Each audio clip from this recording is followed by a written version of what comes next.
Distinguished delegates, colleagues and friends, good afternoon, good morning.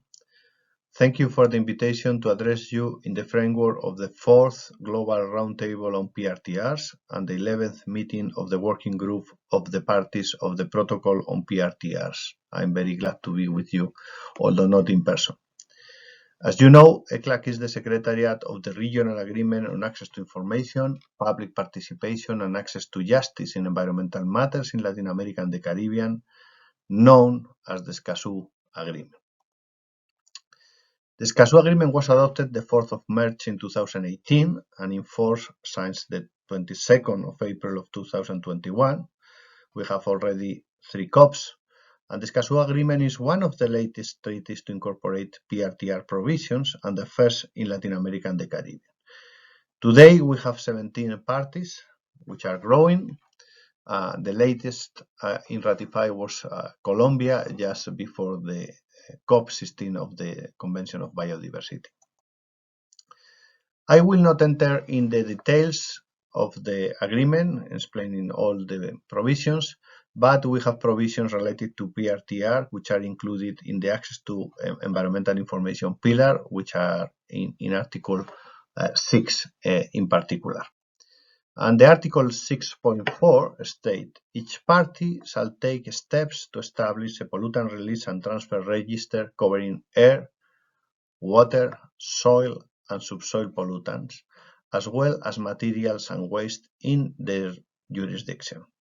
These registers should be established progressively and updated periodically.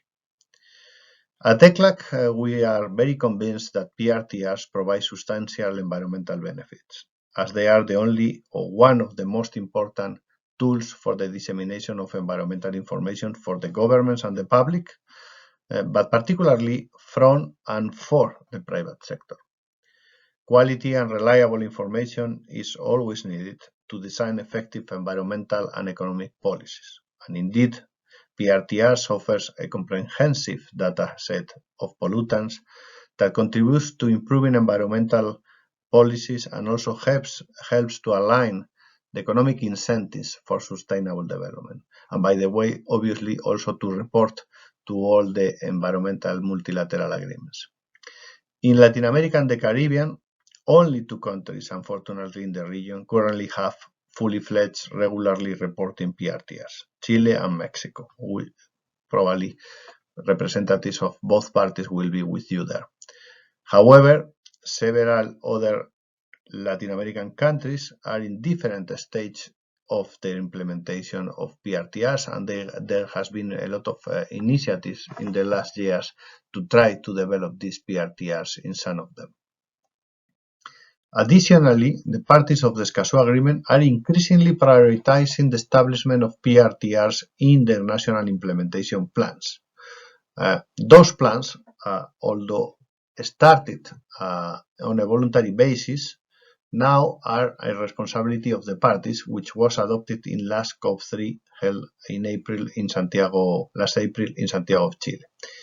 Indeed, in COP3, the parties of the Escazu Agreement adopted 6 decisions, as you may see in the slide, and decision 1, which was related to the national implementation plans, also requests the Secretariat to prepare a report for consideration at COP4, which will be held in 2026, on national good practice related to the establishment, functioning, and content of the pollutant release and transfer registers.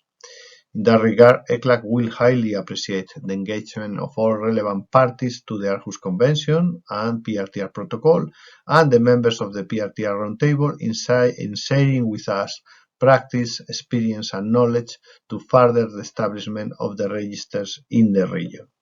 ECLAC will support any kind of cooperation effort to allow Latin American and the Caribbean countries to develop their PRTRs and also other sources of environmental information. As you realize, we have an outstanding opportunity to expand PRTR community in Latin America and the Caribbean and demonstrate how useful are PRTRs to achieve sustainable development. We rely once again in your knowledge, experience, and support. I will keep waiting for your contact to concrete cooperation opportunities, and I will thank you again for inviting me to address you, and I wish you have a successful meeting. Thank you very much.